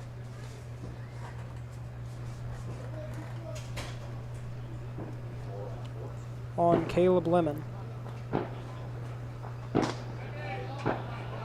Make it strike 3. Another strikeout looking. This one induced by Meyer. So he does get out of the inning, but not in the way he wanted to. 3 runs in the inning for the Bombers, and with just 2 innings to go, they lead the Red Raiders 6-4.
Welcome back to JJ Isaacson Field here at Seymour Smith Park. Brendan Preisman alongside Jack McGonigal. And Jack, we have had a wild first 5 innings. Just 2 innings to go here, but it is still anybody's ball game as the Bombers lead the Red Raiders 6-5. Yeah, it's been an exciting one so far. Good pieces of hitting from both squads, and a little bit different than the first game. That was 4-3. This is a little bit of a more of an offensive showcase. A lot of base hits, a lot of findings of the gaps. It's been pretty good hitting game so far. And the offense has been showcased by a couple of players in particular. James Grease, 3 of 3, a double and 2 triples. He scored all 3 times and has 2 RBI on the day. As for the Red Raiders, who are up to bat now, oh boy, very dangerous there. Nearly hitting Aiden Augusta was Zane Layden. Count as it is goes to 2-1. But Ira Lee's got 2 singles and 2 runs. TJ Swaney's got a double. or a triple, excuse me, and a single with 2 RBI, or 3 RBI. So the hitting has been incredible. The pitching starting to become less so. Zane Layden perhaps a little bit fatigued, just maybe. He's well over 70 pitches by this point, approaching 80 rapidly. But the bullpen for the Bombers isn't their strongest suit. They're going to try and leave him in as long as possible. But if he keeps pitching like this, Now batting, as Agosta goes to first, Yeah, they may have to take him out. Yeah, the control becoming an issue for Zane Layden. But if you look at some of these ERAs on the Bombers, I mean, you got 14, you got 11, you got 15, you got 21, you got 6. A lot of high ERAs, so maybe they're trying to ride out Zane Layden as long as possible to avoid a bullpen blow-up late in this game. It's really been a 2-pitcher year for the Bombers. Adam Eggert and Zane Layden have been the 2 best on the team, so 2 of the best in the league, to be sure. But once you get past them, the staff is not fantastic, so they might just hope that whatever's shaking up Layden is temporary and that he can get out of this and help deliver this team a win. Oh, that got away from the first baseman. So now the Red Raiders have yet another runner in scoring position. That is Aiden Agosta. And Layden a little too concerned with Agosta on first. Through to Nico Saul. Saul unable to handle it, and it got away from him into the foul grass. So now an 0-1 with a man on second. Ooh. And the control of Layden really starting to slip as we get later and later into this game. That one well outside. Nice play there by Jordan to prevent the ball from getting to the backstop. 1-1 and 2-1. Since this inning started, Zane Layden has thrown 8 pitches. Just 2 have been in the strike zone.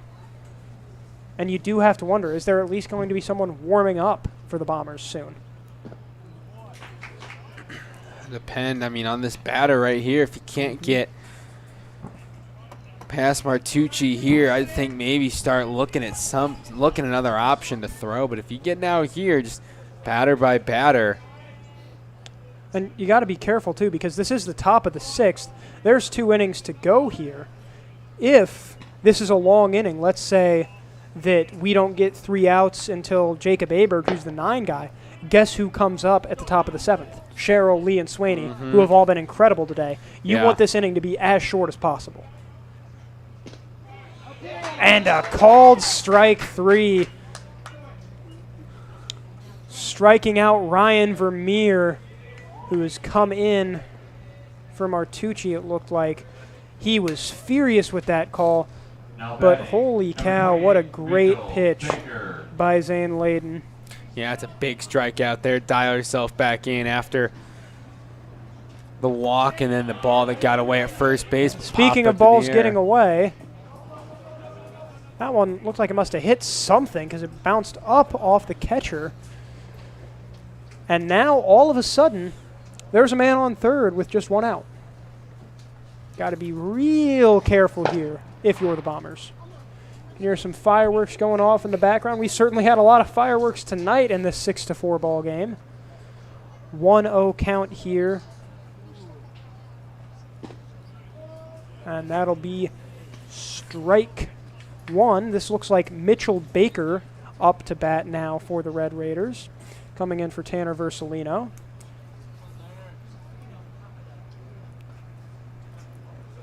And Baker will swing and miss, strike 2. Man, oh man, if Layden's able to get out of this, then I think you're right, Jack. They might have to ride him the rest of the way. Yeah, and I mean, he's still at, 80, 85 pitches right now. He's still got some left in the tank. Back-to-back strikeouts. Back-to-back strikeouts looking no less.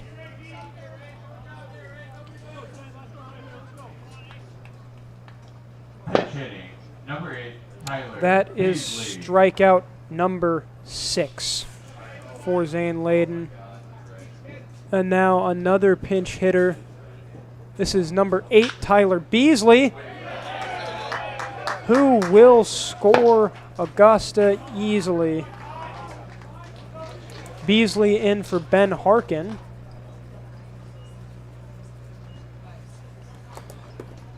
and an RBI single to left field. This is just a one-run game, and now, no matter what, as we get a mound conference with Eli Feakin, no matter what, Isaac Sherrill will lead off the next inning. And there goes Eli Feakin to the dugout. He has pitched very well tonight, as we mentioned, the 6 strikeouts, but he just simply could not deal with the top of that Red Raiders order. They torched him in the 3rd and 5th innings, and that's why this game is as close as it is. So now, it's interesting. Layden got through the batter like you said he probably should, but we've got a new pitcher on the mound. And we'll be right back with the bottom of the 6th.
Welcome back to JJ Isaacson Field here in the bottom of the 6th. Or no, excuse me, the top of the 6th. 2 outs here, but Tyler Beasley is on first. A new pitcher for the Bombers. This is Brendan Pike, who's pitched 3 innings so far in the year, given up 3 hits, but he's walked 4, given up 5 runs, all of them earned. So he's got an ERA of 11.7, which, Jack, I believe is one of the ERAs you mentioned when you were talking about the bullpen. Yeah, a lot of high ERAs on this staff, but this is the opportunity to lower the ERA right here. If you can have a couple, you got 4 outs to get. We'll see if he can get them without any big-time damage. Definitely needs those 4 outs in a 1-run game. Runner goes, throw bounces short, and that was really easy for Beasley. Tyler Beasley, who's got 4 runs on the year, is now on second. So if Jacob Aberg can get a nice hit into the outfield, then Beasley might be able to come around and tie this game.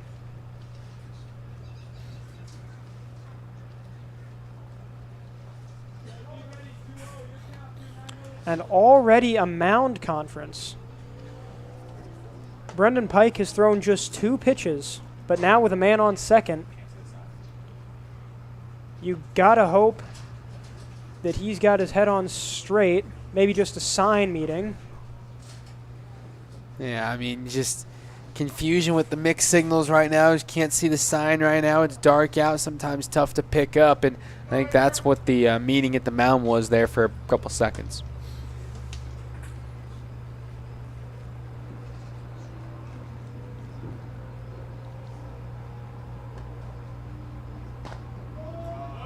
That one a strike, the first strike of the evening for Pike. And it's now 2-1. If he's able to get out of this with the Bombers keeping the lead, that will be huge for the 7th.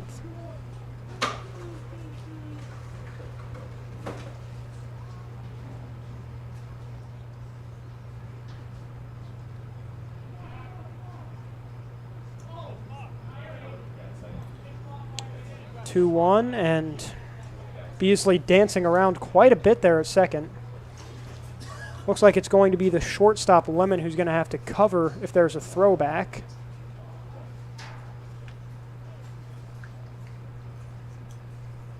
Here's the 2-1. Oh, it just hits the outside corner. What a nice pitch from Brendan Pike. That'll make the count 2-2.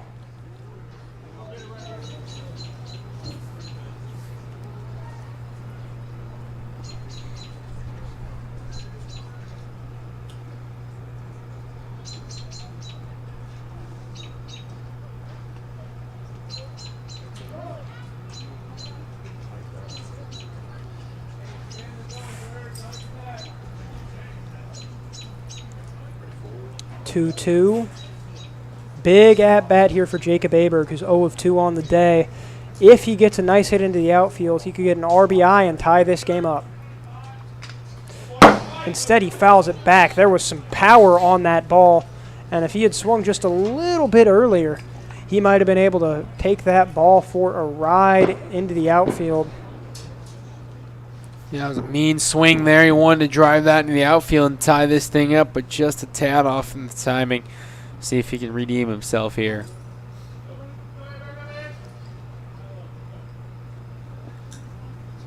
Two. Runner goes, and that's a ball. And all of a sudden, there's a man on third. Beasley got the steal. So now it's got to be really concerning for Pike. Now facing a 3-2 count. And if this pitch gets past the catcher, Beasley is almost certain to score. So he's got to be really careful with how he handles himself. And it does get past the catcher. Oh, that could have been disastrous for the Bombers. As it is a walk nonetheless. Now batting, the shortstop from Bismarck State, number 53, Isaac Sherrill.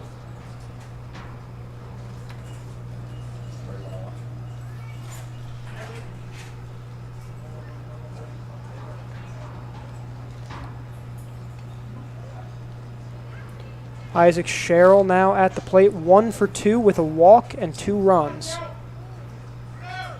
And that ball gets away from the catcher again. It's going to be close. He's safe. Unbelievable turn of events as Beasley comes around to score on the wild pitch. Aberg goes to second.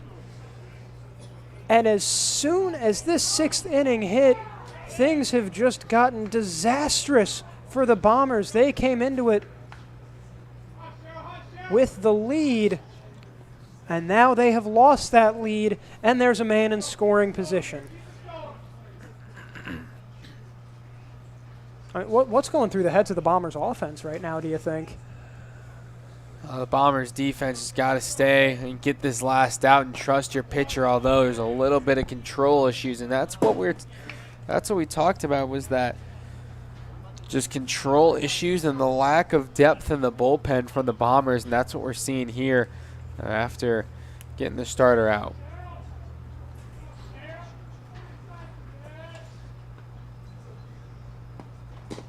Another ball. Now a 3-0 count to Sherrill, who's already walked once.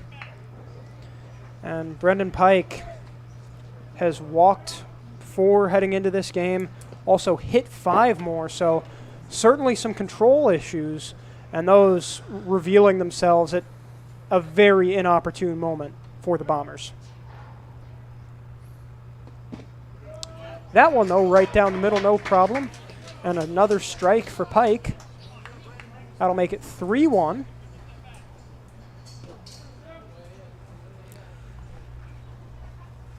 And there's already another Bomber warming up in the bullpen. This is not the way Brendan Pike wanted this outing to go. Looks back, delivers. And that is ball 4.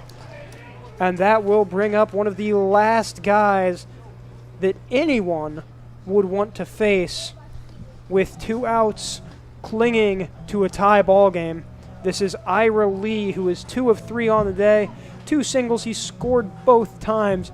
He's hit a single. And Lee, one of the better hitters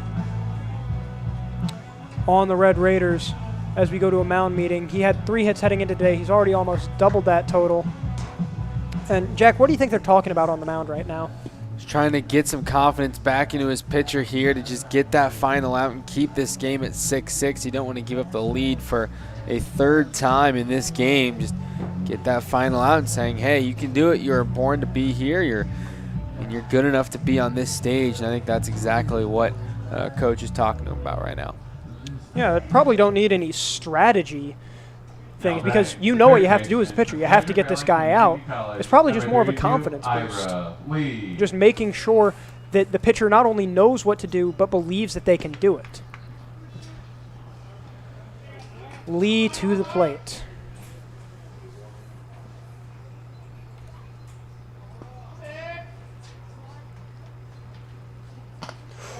That one way inside, nearly hit Lee in the shoulder. Ball 1. 1-0 count for Ira Lee.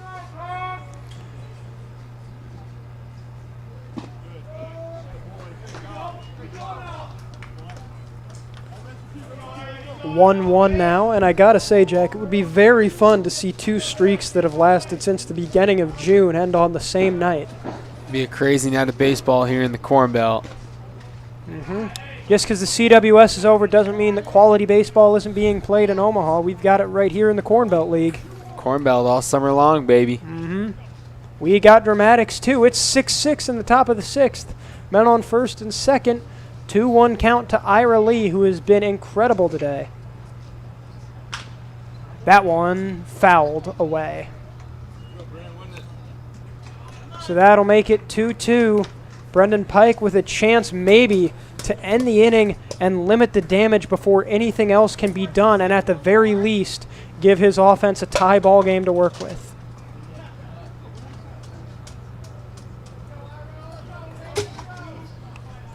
Another 2-2. Here it is. And it's outside for ball 3. Another full count. We saw Pike deal with a full count against Jacob Aberg. Ended up walking Aberg, who is currently on second right now. The 3-2. And he'll walk the bases loaded for a guy who's already hit a triple in TJ Swaney. This game, Jack, could blow wide open. Really could. 3 consecutive walks from the Bombers staff, and a move we made. Yes, it will. And it does look like the manager is coming out. Tied at 6 in the top of the 6th. We will be back with the new pitcher.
welcome back to a game that has been filled with dramatics and recently pitching changes. Brendan Pike came in for the Bombers, but lasted just 18 pitches in a tied game, and now the bases are loaded, and the man dealing with that will be Levi Story from Bellevue University.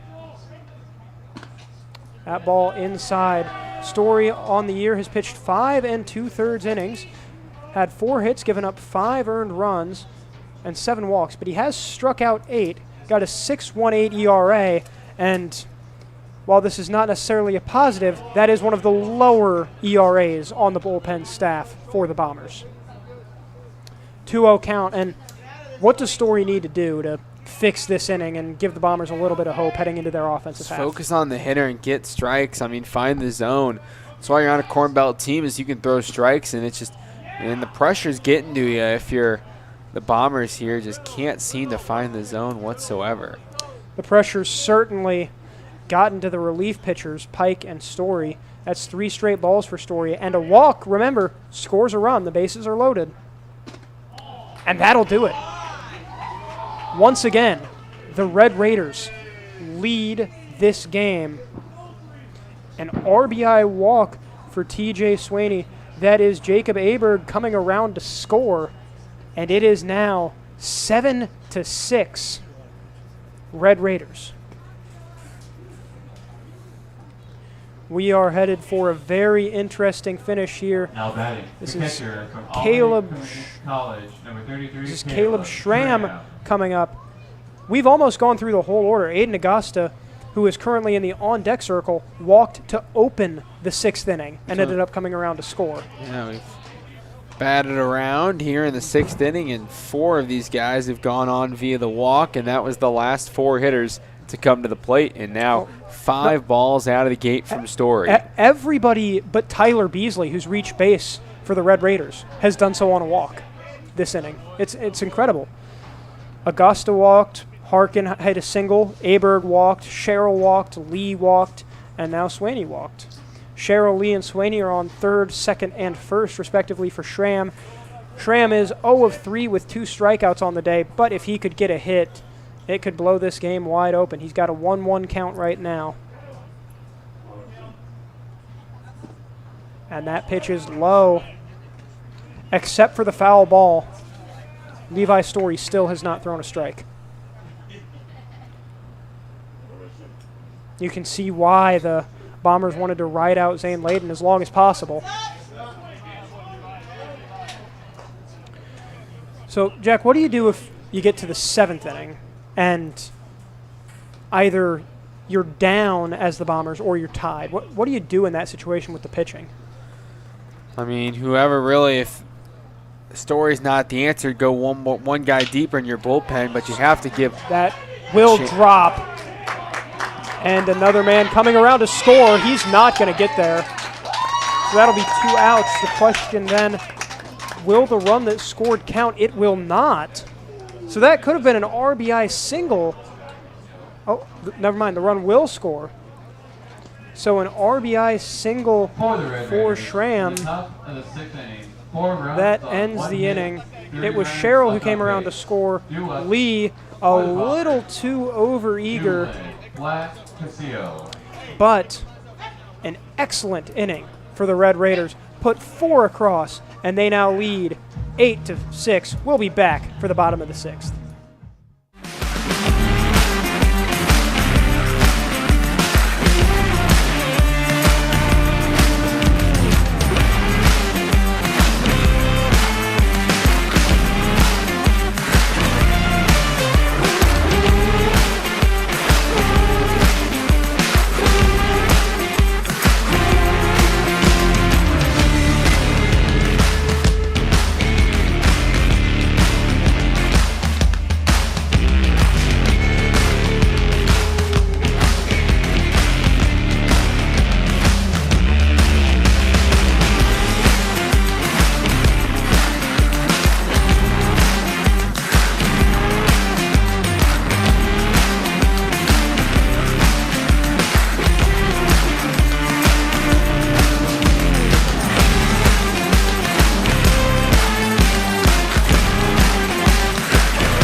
Well, we had a very wild top half of the 6th inning, Jack. Let's see if the bottom half can match it at all.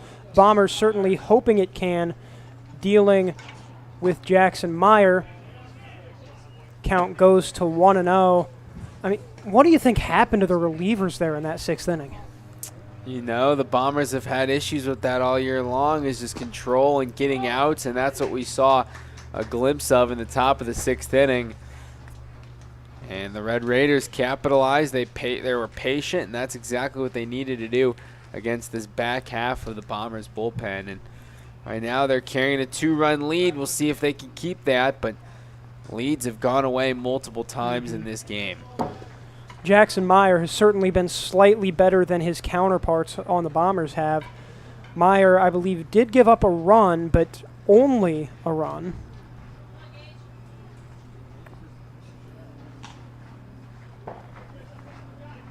Never mind, I'm being shown something that said he gave up 3. I don't know what I was thinking there. So ignore me. It's 2-1 now. And that'll make it 2-2. What a nice pitch from Jackson Meyer. Trying to get Gage Julin, who is 1 of 2 with a RBI single and a strikeout on the day, trying to sit him down. And if he's able to, the Red Raiders will be just 5 outs away from their first win since opening day. Oh, there it is. A nice strikeout there by Meyer. That is his 3rd of the day. Number 42, Tanner Black. Now Tanner Black, the center fielder, comes up.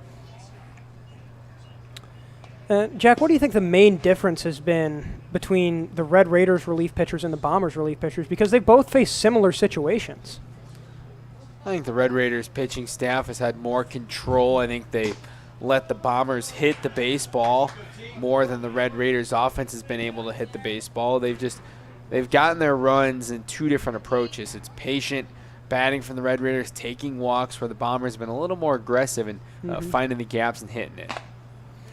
Yeah, I feel like Meyer is less afraid to put the ball in the strike zone than some of the relievers for the Bombers have been.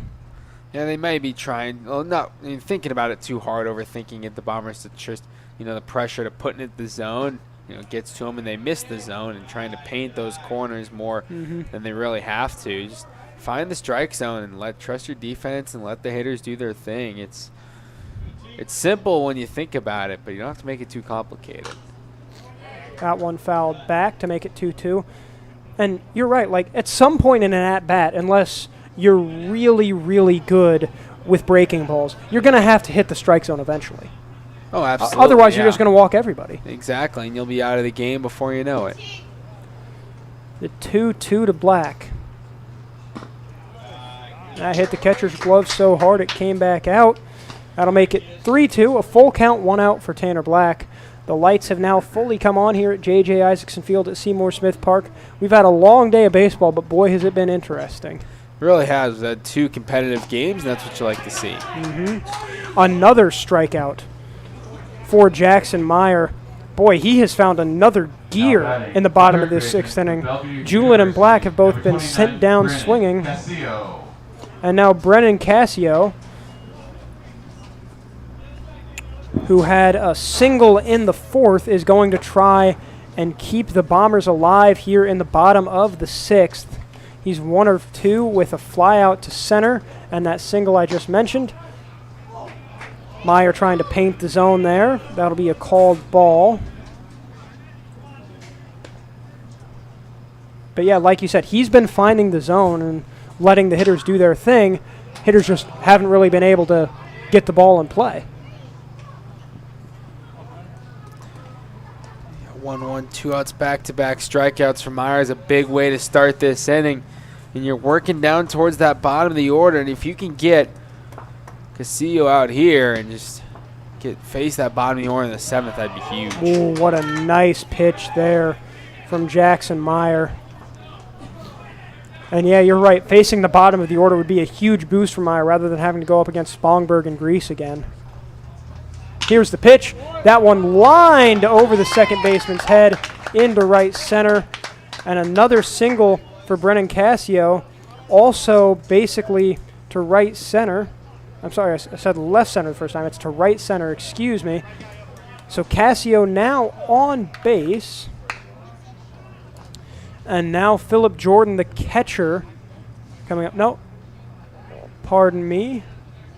This looks like number 2. Number 3, excuse me, that's Kyle Weber, who's got 6 hits and 21 at-bats this year. 0-0 is the count for Weber, and he lets that one go by. Number 3, Kyle Weber. Make it 0-1, and Weber might be a guy that you want to hit in this scenario, Jack. He's got an batting average of 286. Instead, he goes down 0-2. My goodness, the flame-throwing Meyer has reached a different level here in the bottom of the 6th. Can he get a 3rd strikeout to close the inning? Count is 0-2. And that one cranked into right, but well foul. Bouncing over the fence entirely. So Weber, is able to stay alive. Count still 0-2. Meyer would definitely like to get Weber out here and ensure he has to face as little of that top of the order as possible. That is grounded to third. A nice inside pitch from Meyer. And they get the out. So, no runs across in the bottom of the inning. It is 8-6, Red Raiders over Bombers. We'll be right back for the final inning. 2 up for the Red Raiders.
Welcome back to JJ Isaacson Field here at Seymour Smith Park for the 7th inning of this nightcap between the Red Raiders and the Bombers. Brendan Preisman alongside Jack McGonigal, and it has been a wild ball game.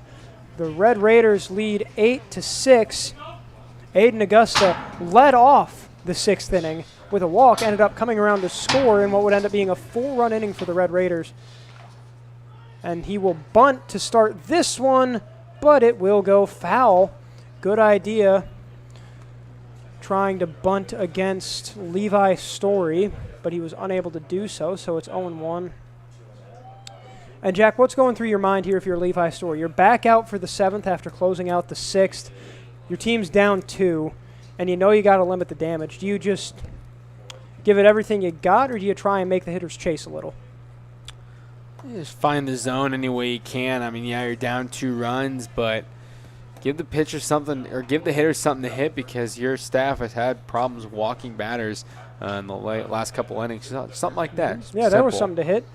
Way too inside for Augusta to get to, and he grounds out to third.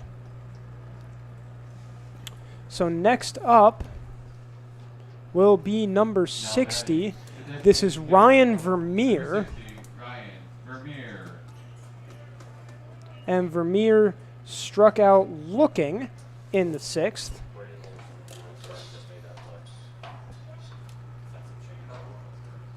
And strike 1 to him.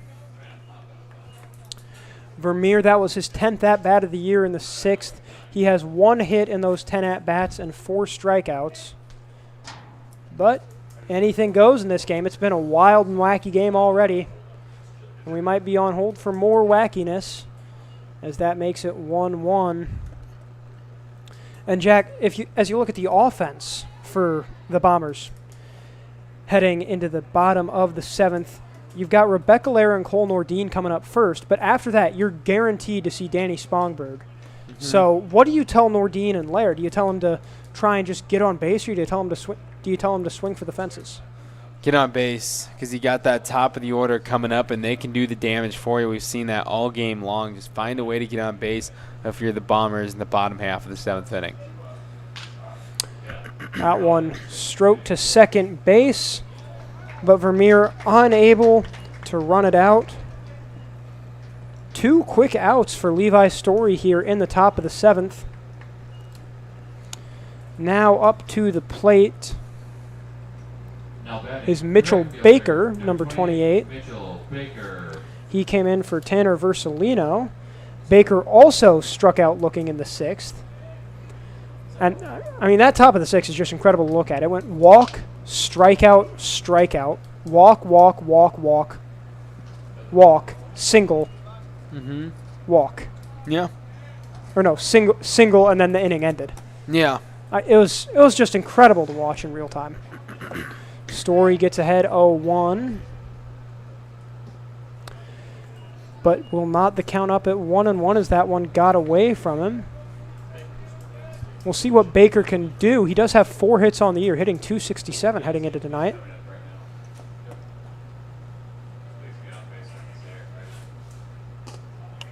1-1, that'll make it 2-1. So Story not fully in control yet as he goes down 2-1 in the count. He would certainly like to make this inning as short as possible.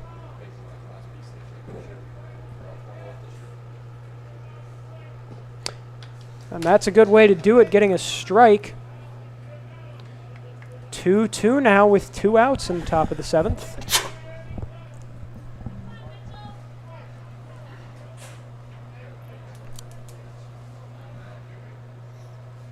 Here's the pitch.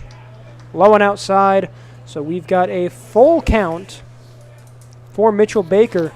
We will see what he can do with it, but if he is unable to get on base, we will go to the bottom of the 7th, where the Bombers will have one last chance to claw back from this 2-run deficit. And there's the strikeout.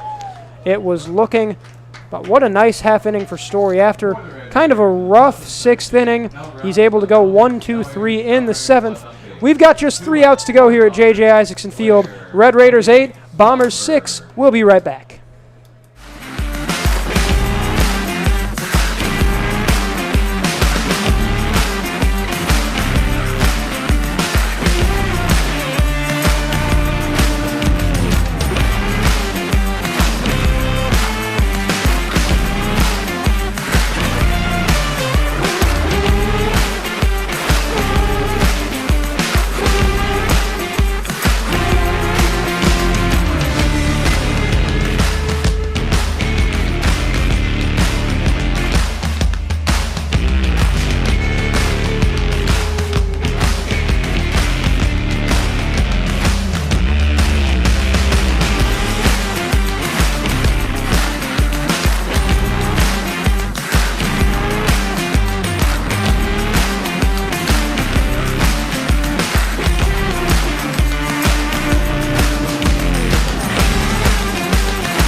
Welcome back to JJ Isaacson Field here at Seymour Smith Park for what is most likely the final half inning of what has been a dramatic back and forth battle between the Red Raiders and the Bombers. The Red Raiders have scored 8 runs, the Bombers 6, and this is potentially the Bombers' last chance to keep a streak alive that the Red Raiders are desperate to end. Jack, what do you think it would mean to the Red Raiders to get their first win in 3 weeks? Well, it's like the 2001 Oakland A's. I mean, you just completely flip the script and you turn your season around. That's what it's going to feel like here. And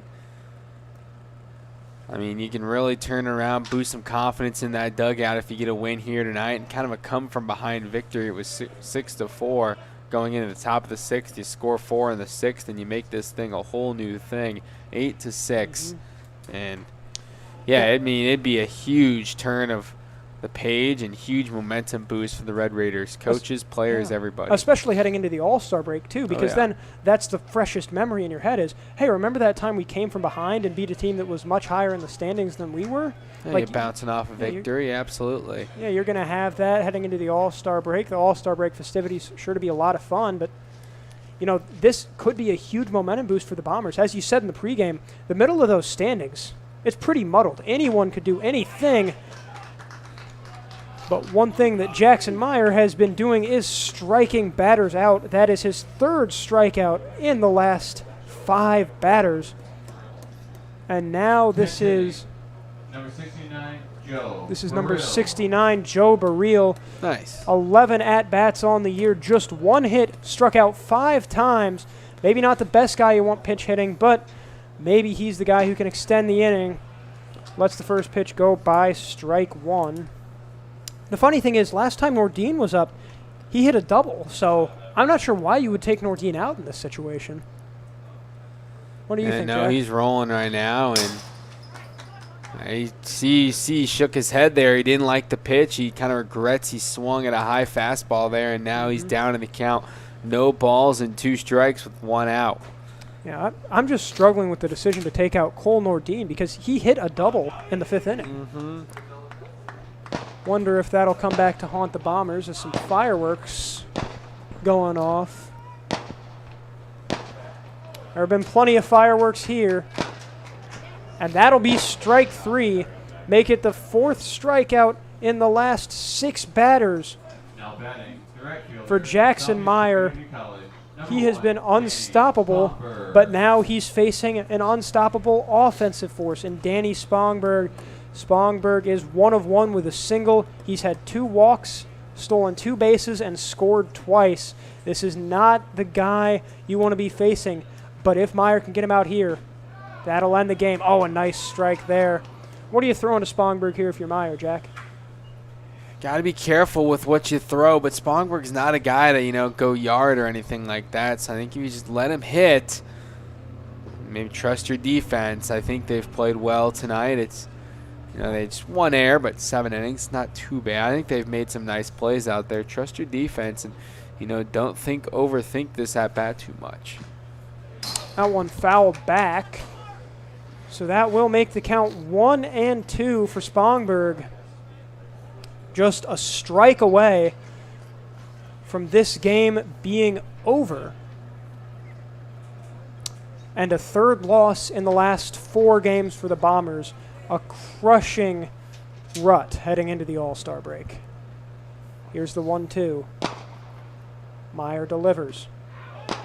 Oh, that was very close. Some more fireworks go off in the parking lot.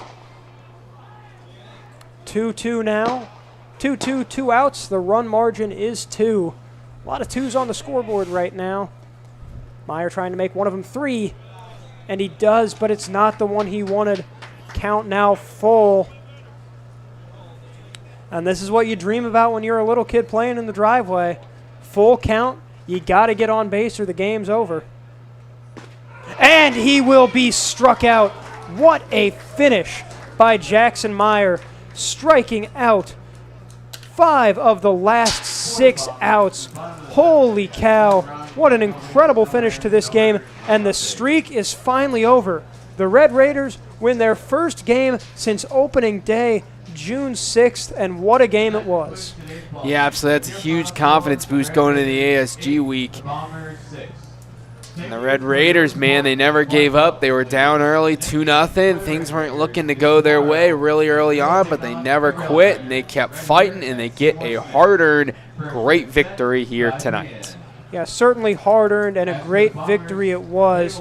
Obviously, the pitching staff deserves a lot of credit. Meyer settled down very nicely after the 5th, except for a couple bad instances. It was Layden played pretty well. And how about TJ Swaney offensively? Had a single, a double, and a walk. 3 RBIs, stole a base. 4 RBIs, excuse me. Stole a base, scored once. TJ Swaney, TJ Swaney, an excellent player. And honestly, an excellent game. A great nightcap to close out this Monday night doubleheader. When we come back, we'll have an interview with our player of the game.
folks. I'm here with TJ Swaney, our player of the game. An incredible performance in an 8-6 comeback victory for the Red Raiders over the Bombers. TJ, that was the team's first win since June 6th. How much does this mean to you guys? It's pretty big for our team. We were kind of on a big losing streak, and it's hard to keep playing. It's hard to stay together as a team, and I think we did a great job staying together and keep battling through every game. So, yeah, not only did you have to battle just to get this win, you had to battle during this win. You went down 2-0 early. What was it like in the dugout when the team started making that comeback? It's pretty exciting. We got a lot of guys that we just keep the excitement going the whole game. Everyone's keeping their head up. Everyone's cheering. Everyone is super happy to be out there and keep playing. Yeah. So, as you can see on the screen, you went 2 of 3 with a triple, a walk, and 4 RBIs. That triple in the third really changed things. It tied up the game. So, when you saw that pitch, were you thinking, oh, yeah, it's about to get nasty in here? It was a perfect pitch. It was basically right down the middle. I just drove right back up the middle. It was a good swing. I haven't had anything to really fall this year, and it's feeling great to be playing good again. Yeah. That 6th inning filled with walks. By my count, there were